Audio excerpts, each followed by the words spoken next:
ॐ ज्ञानतिमिरन्धस्य ज्ञानाञ्जनशलाकया चक्षुरुन्मिलितं येन तस्मै श्रीगुरवे नमः। वन्देऽहं श्रीगुरोः श्रीयुतपदकमलं श्रीगुरून् वैष्णवांश्च श्रीरूपं साग्रजातं सहगण रघुनाथान्वितं तं सजीवं साद्वतं सावधूतं परिजनसहितं श्रीकृष्ण चैतन्यदेवं श्रीराधाकृष्णपादान् सहगण ललिता श्रीविशाखान्वितांश्च। हे कृष्णा करुणा सिंधो दीनबंधो जगत्पते गोपेश गोपिका कांत राधा कांत नमोस्तुते। तप्त कांचन गौरांगी राधे वृंदावनेश्वरी वृषभानुसुते देवी प्रणमामि हरिप्रिये। नमो महावदान्याय कृष्णा प्रेम प्रदायिने कृष्णाय कृष्णा चैतन्य नाम्ने गौरत्विषे नमः। पंचतत्वात्मकं कृष्णं भक्तरूपस्वरूपकं भक्तावतारं भक्ताख्यं नमामि भक्तशक्तिकम्। श्रीकृष्ण चैतन्य प्रभु नित्यानंदा श्री अद्वैत गदाधर श्रीवासदि गौरभक्तवृंदा। हरे कृष्णा कृष्णा कृष्णा हरे हरे हरे राम राम राम हरे हरे। जन्माद्यस्य यतोऽन्वयादितरतश्चार्थे सुविज्ञस्वराट् तेने ब्रह्महृदाय आदिकवये मुह्यन्ति यत्सूरयः। तेजो वारिमृदां यथा विनिमयो यत्र त्रिसर्गो मृषा धाम्ना स्वेन सदा निरस्तकुहकं सत्यं परं धीमहि। नारायणं नमस्कृत्य नरं चैव नरोत्तमं देवीं सरस्वतीं व्यासं ततो जयमुदीरयेत्। स्वस्ति अस्तु विश्वस्य खलः प्रसीदतां ध्यायन्तु भूतानि शिवं मिथो धिया। मनस्य भद्रं भजता दधोक्षजे आवेश्यतां नो मतिरप्यहेतुकी। आप सभी का स्वागत है। We welcome all of you to this class on Śrīmad-Bhāgavad Gita. Today we are studying chapter 2, verse number 30 onwards. Arjun को आत्मा और शरीर देह और देही Bhagavan is explaining to Arjun about the difference between Atma and body, between the Deha and the Dehi. Arjuna's question was that his mind was filled with dejection and he was unable to see any solution for that. That is why, first of all, Bhagavan explained about the difference between the discrimination between Atma and body. And in that sequence, this is the last verse. Because from the next verse onwards, he will talk about the Swadharma, one's own duty.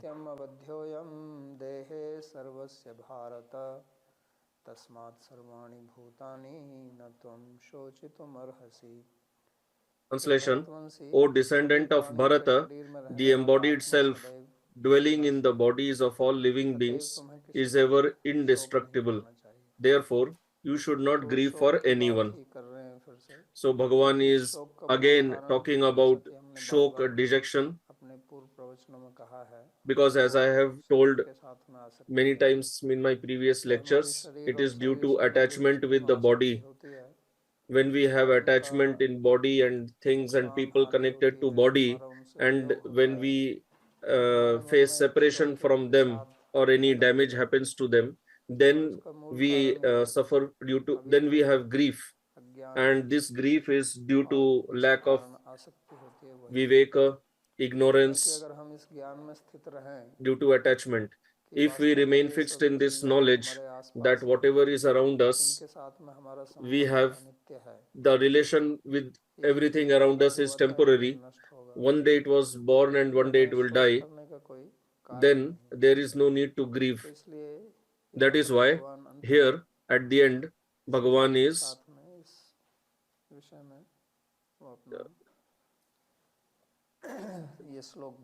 Bhagavan is concluding this sequence in this verse.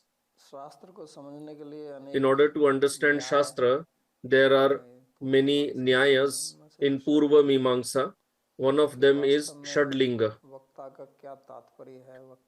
That what is the purport of the speaker, what he wants to speak. In order to understand that, there are certain indicators or symptoms which are called Linga. Like smoke is the indicator or the linga of the fire. That similarly, through these lingas or symptoms, we understand what is the purport of the speaker, what is his intention. So one of those 6 indicators is called abhyasa, which means if the speaker is repeatedly speaking about something, that means this is his focus. He wants to explain this point. Otherwise, repeating something again and again comes is a fault in Shastra, that is punarukti dosha, fault of repetition. But in general, there is no need to repeat something. So there is a difference between repetition and anuvad. When we repeat something unnecessarily, that is called punarukti. And when we speak something with some intention, that is called anuvad. So Bhagavan is doing anuvad and not punarukti. So he is repeatedly telling, do not grieve. And grief is an indicator of ignorance. It is not an indicator of wisdom. Like I had told earlier also, like Bhagavan had told earlier also, the person who will utilize his intelligence properly, he will never fall into grief or dejection. So in one way, it is an indicator of our foolishness to start grieving. Bhagavan has given intelligence to human being, and human being should utilize his intelligence to come out of the grief. But mostly we see in the human society that situations of grief keep coming again and again.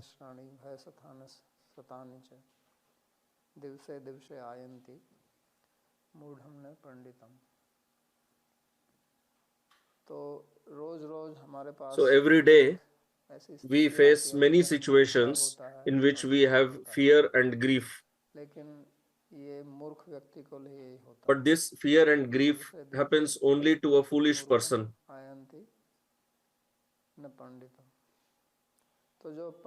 So the Pandit who is well informed, who is intelligent, who knows the subject, he actually does not become afraid and does not grieve, because grief means to live in the past. The person who lives in the present, he will not grieve. To live in the past, what happened in the past, to always keep remembering that, to keep it in memory, that is why we grieve. And fear is fear of future, what will happen in future, or if you will face some loss in future. So shoka and bhaya, the dejection and fear, they happen due to this ignorance. So this is kind of a ghost. Bhut is a ghost. So this bhutkal, the past tense or past, it is like a ghost. So like somebody gets captured by a ghost. So being captured by one's past is like being captured by a ghost, and it keeps troubling the person. That is why Bhagavan says that come out of it. There is no need for you to live in the past, because our Atma has actually no relation with all this. This relation is temporary, it happens for some time and then it breaks. And this Atma cannot be killed. It is avadhya. He has told this again and again. In fact, one cannot commit suicide also. What to speak of somebody else killing a person? The person cannot kill himself or herself only. So that is why here Bhagavan is telling Dehi Nityam Avadhyoyam. It is avadhya. It is indestructible. It is not possible that anybody can destroy this Atma. That is why Bhagavad Gita from beginning only is giving us the path of peace, happiness and bliss. Bhagavad Gita has been considered like mother. Just like mother does not want that her child should be miserable or dejected or grieve or be scared or unhappy. Similarly, the Mother Gita does not want that we all living entities who are her children should be immersed in grief and dejection. That is why Mother Gita is teaching us, first of all, how we should be free. We should become free from this dejection. And another point is that sometimes we on our own we do not grieve, but seeing others we start grieving. Somewhere something is happening, let's say like now somewhere war is going on. So when we hear about that, we feel dejected, we feel sad. So this also should not happen. If you can practically offer some help to people who are in that situation, then it is actually worthwhile. But simply grieving is of no use. So there is a verse in Mahabharata. It says that in the entire state, whichever people are grieving due to whatever reason, so for that, one person should not grieve, because grief can happen, suffering can come due to natural calamities like say tsunami, or due to people like some war or some kind of famine. So we should not grieve for that also. So from verse number 11 to 30, whatever Bhagavan has taught, these 20 verses, this is the purport of these 20 verses, to discriminate. And this discrimination is extremely important on the path of spirituality, the path of Adhyatma. Spirituality means where you distinguish between spirit and body. So whichever path you follow, whether it is the path of yoga, jnana, bhakti, any marg, any path, the foundation of all the spiritual paths is this discrimination. If someone has not understood this, then that person cannot be called a spiritualist. Many times people ask, this person is spiritualist or no? So this is the symptom of a spiritualist, that first of all, in any spiritual path, you have to understand that you are not the body. And if you have not understood this point, then you're not a spiritualist.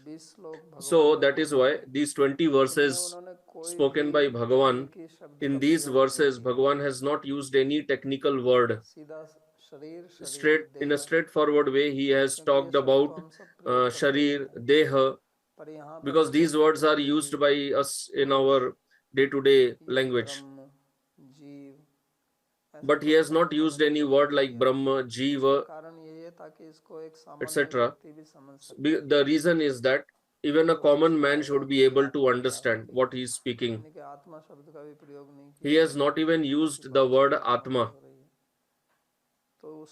So that is the cause that Bhagavan wants to make it accessible to every person. Otherwise, he could have used such language that this is avidya, this Jiv, this Maya, this Prakriti. These all discussions will happen in the upcoming verses later.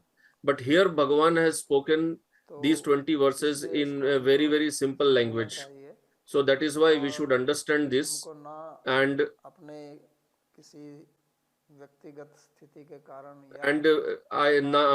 we should grieve neither for any personal situation or anything in society. We should not be afraid of anything. Generally, people speak that we will change the world, we will bring an order of world peace. But in reality, all this does not happen. It's simply a talk. Nobody has the power to make this world peaceful. Only in one place you can bring peace, that is in your own mind. Until and unless you make your own mind peaceful, you cannot bring peace in anybody's life. That is why we should utilize all our energy to make our mind peaceful, anxiety free.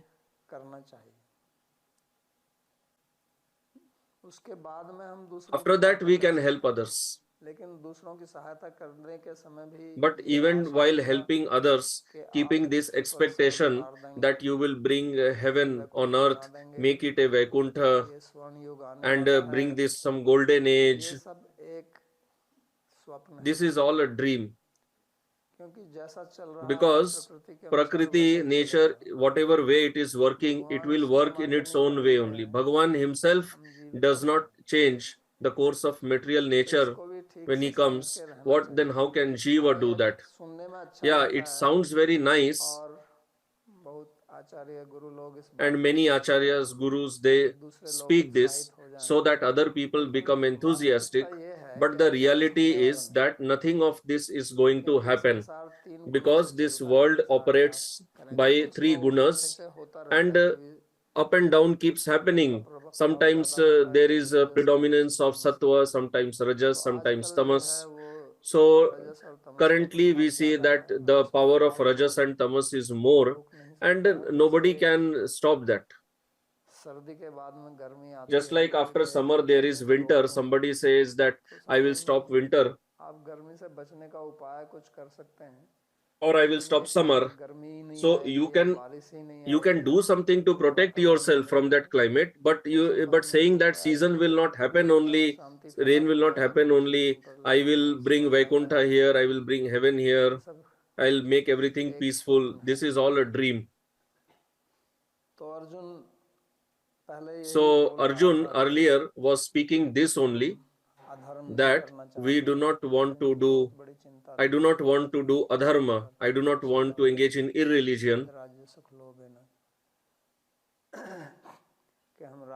So he had told that due to greed for kingdom, royal happiness, we are engaging in killing our own relatives, and it will be a great sin. So in the next verse, Bhagavan will start talking about that.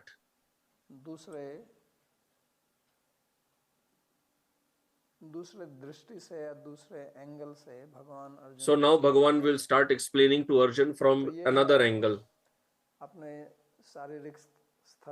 So now what Bhagavan will speak, this is for us on our bodily level. Till now he was explaining from the level of Atma. Now he will explain from the level of the body, because our personality, our existence has two components. One is our gross body and subtle body, the body, and then there is Atma in that. तो अभी तक तो उन्होंने आत्मा So और till now, शरीर he का explained भेद the बताया difference और उस between दृष्टि Atma से and आत्मा की body, दृष्टि से आपको and शोक he नहीं said होना that चाहिए। from that angle, लेकिन अब कोई you कह should सकता not है कि मैं grieve. तो इस शरीर But में हूँ, somebody may say that I am in this तो body, उसको हम नकार so we नहीं cannot सकते negate the body, और cannot शरीर negate का its कुछ गुण धर्म existence. है And body और also ये हमारे has its own संबंधी dharma. हैं, तो इनको हम कैसे And भुला these सकते people standing before us, our हैं। तो relatives, शरीर की so दृष्टि से we how भगवान can we बोलते हैं forget them? तो So now ये Bhagavan will धर्म की speak बात from होगी। the point of view तो of ये भी the बहुत body महत्वपूर्ण विषय है and its dharma. और So जो this is also a very हमारी important भारतीय subject matter. संस्कृति, And भारतीय our संस्कृति का Indian एक मूल civilization, था, the Indian culture,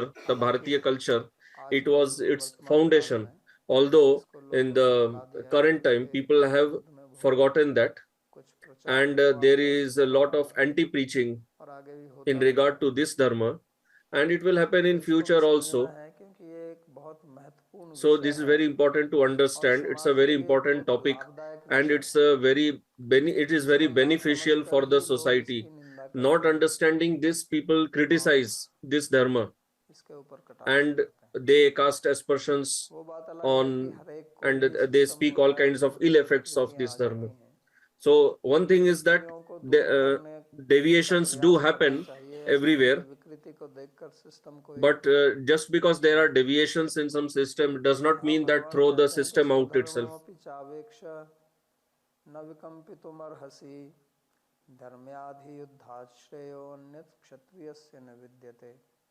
Translation: इसके अतिरिक्त हमें moreover, अपने कर्तव्य considering your own duty, पर dharma, विचार करते you should हुए not बढ़ाना waver, नहीं चाहिए, for there is क्योंकि nothing more क्षत्रिय के लिए beneficial धार्मिक युद्ध for a से अधिक kshatriya श्रेयस्कर कुछ than a नहीं है। righteous battle. तो अर्जुन का प्रश्न था यच्छ्रेय So Arjuna's question was निश्चित तन्मे शिष्यस्ते हम शाधिमाम त्वाम प्रपन्न, कि मेरे लिए जो श्रेय है that Arjuna's question was, whatever is वो कृपया मुझे my बता shreya, दो। what is very supremely तो beneficial भगवान for यहाँ me, बता please रहे tell हैं that. कि जिसको आप So here सोचते Bhagavan हैं is कि telling that युद्ध करना you are thinking अश्रेयस that है, वो fighting वास्तव in में the वही war श्रेय है, will be a loss for you, क्योंकि ये but this is आपका actually shreya, this is actually beneficial for you तो हमारा because this भारतीय is your समाज dharma. So our प्रकृति के सिद्धांतों Bharatiya, the पर Indian civilization, the society, व्यवस्थित किया गया it है was organized, और ये बहुत गूढ़ ज्ञान है जो भारत के and बाहर कहीं this is उपलब्ध a नहीं है। very deep knowledge तो इस ज्ञान का which मूल is not सिद्धांत available ये है कि anywhere. ये जो So the प्रकृति के foundation of this knowledge nature is बोल that रहे हैं, this material nature, तो ये तीन गुणों it से is बने made हुए of हैं, three gunas, जिसमें सत्व रजस और तमस that है। is sattva, rajas and tamas. तो जैसे आजकल So just like आधुनिक nowadays, विज्ञान के अनुसार हम according जानते हैं कि to एटम के अंदर प्रोटॉन न्यूट्रॉन और इलेक्ट्रॉन तीन चीजें the हैं, modern science, atom, there is proton, और neutron, हम अपने electron, जीवन में भी जानते and in हैं कि our हमारे life जीवन में तीन also चीजें हैं, there are three things. एक जन्म है, One is birth, एक one मृत्यु is है death, और एक इसके and बीच में one स्थिति है। is existence between these two, तो birth ये and death. वास्तव में इस सब का So संबंध जो है actually वो सत्व all रजस these और are Tamas, related with sattva, rajas दोपहर and रात tamas. होती है और There is संध्या day, होती है। night and तो ये sandhya. तीन चीजें हमारे जीवन में देखने में आती So हैं these three things are observed in our और आप life, देख सकते हैं कि and you कोई can भी चीज see अगर आप anything देखेंगे that तो you आरंभ होती है observe, कुछ समय, it उसकी स्थिति होती है, starts, फिर उसका then it विनाश होता exists है। for some time, and then तो it इसका gets संबंध जो destroyed. है वो सत्व रजस और तमस So से its है। relation is with sattva, rajas and tamas. तो ये ज्ञान So this जब तक knowledge, हम समझेंगे until नहीं and unless we तब तक understand it, हम इस समाज की ठीक से शांतिपूर्ण व्यवस्था till नहीं कर then we सकते, cannot organize क्योंकि this हमारा society शरीर जो properly, है वो भी because our body इन भौतिक तत्वों से is बना also हुआ है। made of the material हम सब जानते elements. हैं कि हमारा शरीर भोजन से बना We हुआ all है know that our body और is made भोजन of जो है food, वो किसी मशीन से पैदा and नहीं food होता is है, not generated प्रकृति से from आता some है machine. It is given by और material इसमें nature, मुख्य तीन तत्व हैं। and it also has Prithvi primarily तत्व three है, tattvas. Solid, There is Prithvi tattva, the solid. Water यानी कि liquid, So there is a और water तीसरा element, अग्नि and तत्व, third is the fire element, heat. heat. तो इन तीन से शरीर So बना body is made of these three, मुख्य, primarily earth, water वायु भी and इसके अंदर fire. है, आकाश, Vayu is also इसकी there in it. बनावट There है जो is हम भोजन akasha, करते हैं, space तो ये also in तीन it. चीजें होती हैं। But what we eat, it has these three जलीय elements. पदार्थ होता There है is कुछ liquid गैसें, element, और कुछ सॉलिड there is some होता है, solid और element, गर्म होता है and तो कहते it हैं कि has गर्म got खाना heat. चाहिए। So there is, like people say, we want warm food, want hot food. It has its own taste. So this is also connected with sattva, rajas and tamas. These three things. So here Bhagavan tells that every person has his own dharma, has his own duty, and that is according to his body. Whenever we are born, there are some gunas, or you can say we are born with a nature. Like nowadays people say everyone has his own DNA and the person grows accordingly. So similarly, we have our own blueprint and we are born with that blueprint. So we all have different nature, different prakriti, and something, and so one is we are born with and other is what we obtain from our external surrounding. One is nature and one is getting nurtured. So one is what we are born with and another is what we impose on it from outside environment. One is we are born with a blueprint and the other is what type of food we eat, what type of environment do we live in, that also impacts us. So our rishis, the saints, they understood that and then they organized the society. Because everyone works according to his own prakriti, his own nature.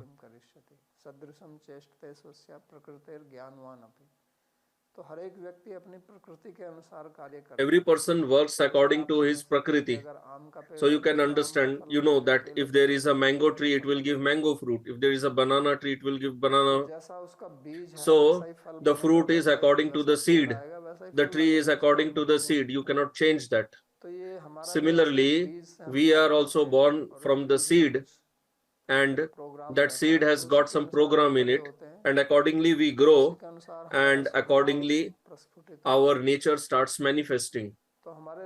So our rishis, they said that if this is the case, then we should understand our own nature and accordingly we should obtain training, obtain education, and then we should function in the society. If we function in the opposite way, then our life will always be a struggle. Like nowadays we hear of many people suffering from job dissatisfaction. So they are working in, they are performing such work in which they are not deriving happiness, they do not have interest in that. That is why when holiday is declared, they are very happy. But if their job, their duty is according to their prakriti, according to their nature, then they would have been very happy. Then there would have been no need for them to go out on weekends to relieve their stress, to go on vacation. Nowadays people go on vacation during weekend. So there would be no need for any person to do that if he would actually be happy in his profession. If somebody is a musician, he derives happiness in music, he is never bored of that. That itself relieves his stress. So our society was established on this principle. So our rishis, they primarily divided the society in 4 categories. Some people who love knowledge, and they can do anything for knowledge. Their happiness is in obtaining knowledge and in disseminating knowledge. This is their happiness. So you must have seen such people. There are some people who simply want to obtain knowledge. They do not have interest in other things. They consider knowledge as their wealth. They consider knowledge as their life.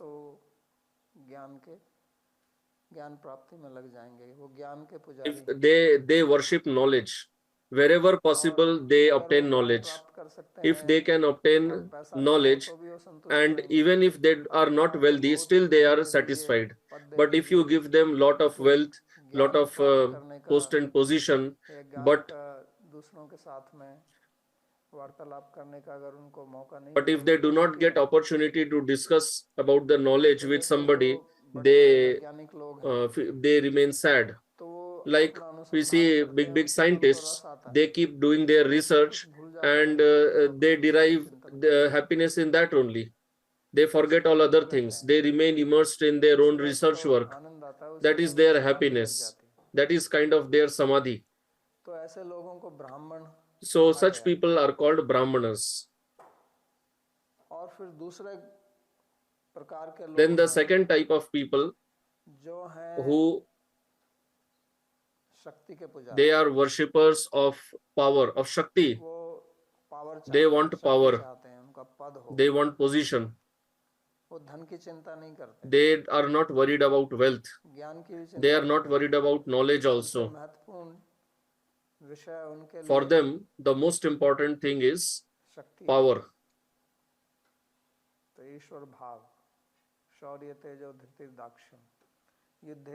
They have the Ishvara Bhav in them. So these are their qualities. By nature, they are like that. They are brave people. They have lot of courage, lot of power, strength.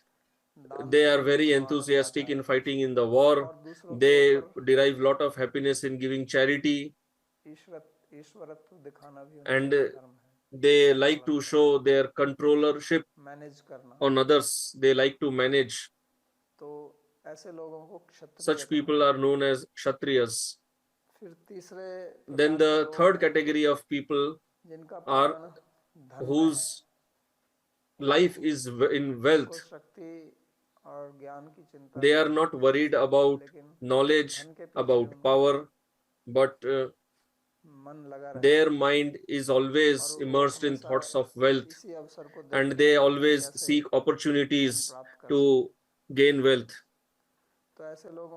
Such people are called Vaishyas, who earn money, so their intelligence functions accordingly.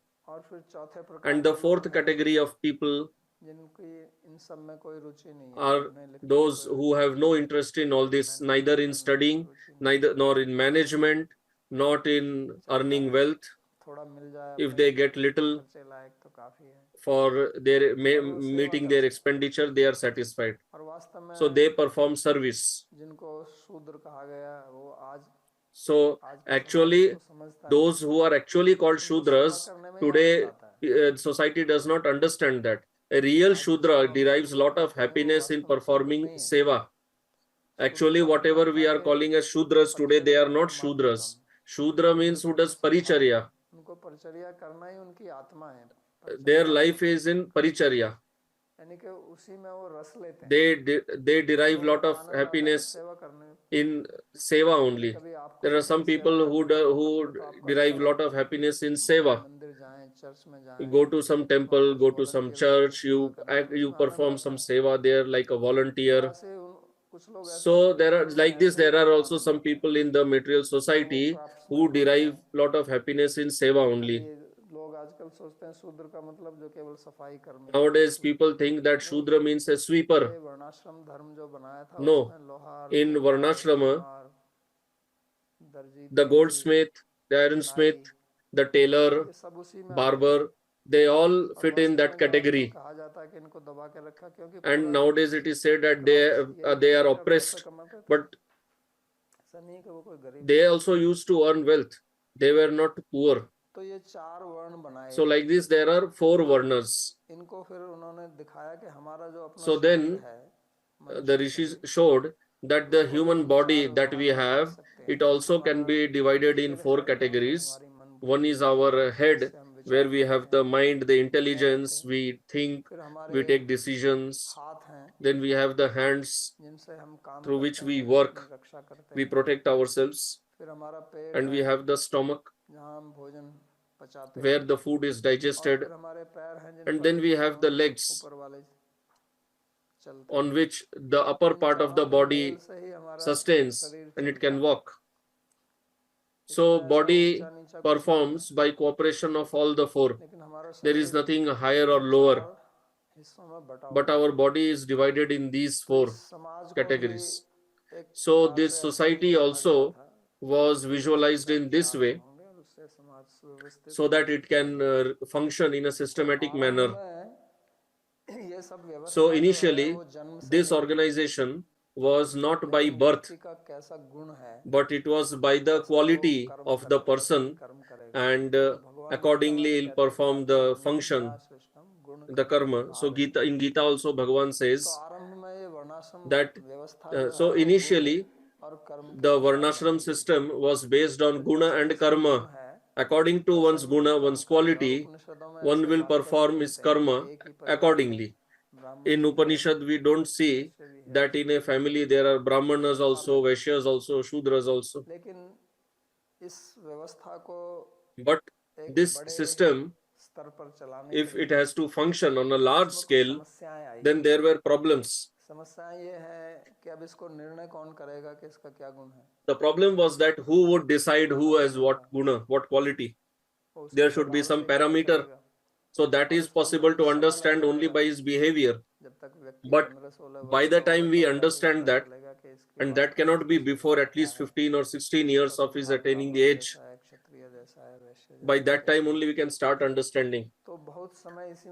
So a lot of time will be spent in this and that, and in order to decide that also who should be appointed. And if that person himself should be told to decide, then he'll make mistake. And if somebody else has to decide that, from where do you bring that person? So that is why, for practical purpose, the system was made of dividing based on birth.